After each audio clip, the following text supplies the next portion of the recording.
மறைந்து போவதே இல்லை.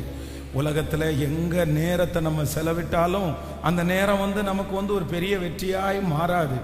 ஆனால் ஆண்டவருடைய சமூகத்திலே செலவிடுகிற நேரம் நிச்சயமாய் அது ஒரு நாளும் அது வீணா போகவே போகாது. அதனால் இந்த 50 நாட்களும் ஆண்டவருடைய சமூகத்தில் இருக்கக்கூடிய கிருபையை ஆண்டவர் நமக்கு தயவாய் கர்த்தர் தந்தார். வேதம் சொல்லுது, கேரி ஆற்றண்டையிலே எலியாவா ஆண்டவர் என்ன பண்ணினார்னா ஆண்டவர் ஒளித்து வைத்து கொண்டார். அது அந்த கேரீத் அப்படின்றது ரொம்ப ஒரு சின்ன ஒரு ஆறு மாதிரி, அப்படின்னா ஒரு பெரிய யோர்தான் நதி. அந்த யோர்தான் நதிக்கு பக்கத்தில் ரொம்ப குட்டியாக ஒரு இடம். அதை ரொம்ப ஈஸியாக ஒரு சுலபமாக கண்டுபிடிச்சிடலாம்.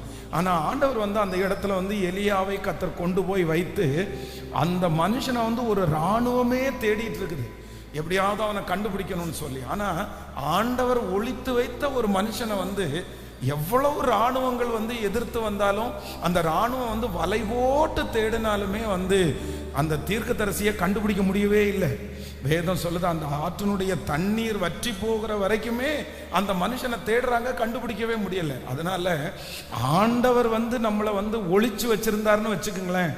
நம்மளை அப்படிதான் நிறைய இடங்களில் கர்த்தர் என்ன பண்ணியிருக்கிறார்னா, நம்மை ஆண்டவர் நிறைய பேருடைய கண்களுக்கு கர்த்தர் ஒளித்து வைத்திருக்கிறார். அதான் சங்கீதக்காரன் சொல்றாருல்ல, எனக்கு விரோதமா இருக்கிற மனுஷங்க என்னை பார்த்துட்டாங்கன்னா அதான் அவங்களுடைய பற்களுக்கு இரையாய் ஒப்பு கொடாமல் இருக்கிற தேவனுக்கு ஸ்தோத்திரம். நம்ம நிறைய பேர் நம்மளை ஏன் கஷ்டப்படுத்த முடியல அப்படின்னா, நான் நம்புறேன் ஆண்டவர் அவருடைய கூடார மறைவிலே நம்மை கர்த்தர் ஒளித்து வைத்திருக்கிறார்.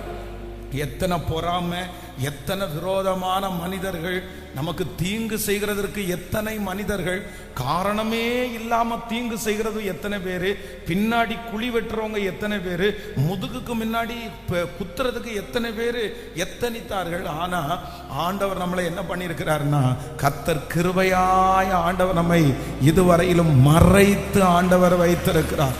கர்த்தர் மறைத்து வைத்த ஒரு மனுஷனை இராணுவமே தேடினாலும் கண்டிப்பா அவனை கண்டுபிடிக்கவே முடியாது.